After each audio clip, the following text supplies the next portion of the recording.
mag-funding ito para mag-roll po yung impeachment? Wala funding sa amin at this point.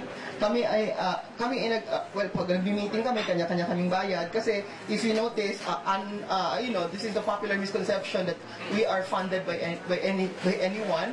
We are not funded by anyone. We are doing this we have our own careers at hand. We can afford a little bit of comfort and luxury. Pero wala kayong principal. Kasi sabi nyo kanina, pag-supporter ko kayong Duterte. It does not make us a principal. It does not make Duterte our principal. We support him. That's a common goal. But that is not for... ibig ba sabihin, pag lima kami lahat, Duterte supporter, si Duterte na ang aming backer. Hindi po totoo yan. Parang pang LP ata yung dialogue na yan. Hindi po para sa amin yan. Just in addition to that, no?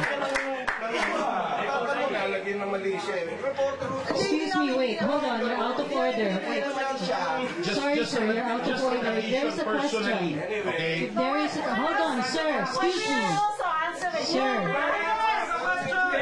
Sir, excuse me. Okay, enough. Sir, please stand down. Stand down. Malinis yung tanong ko. Malinis na yung isagot namin. It's alright. The question was taken and it was answered. We understand. Alright. Henceforth, please, questions will pass to me. Okay, please call my name so that I can acknowledge you. Alright? Can I say something lang? Hold on. Okay.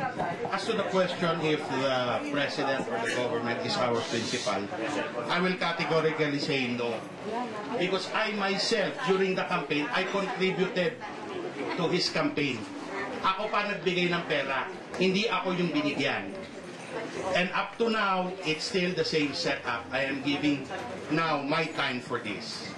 So that's to answer your question.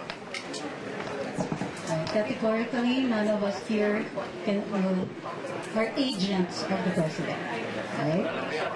Thank you. Yes, no, actually that is an important question. And thank you very much for that. Sir, blue shirt.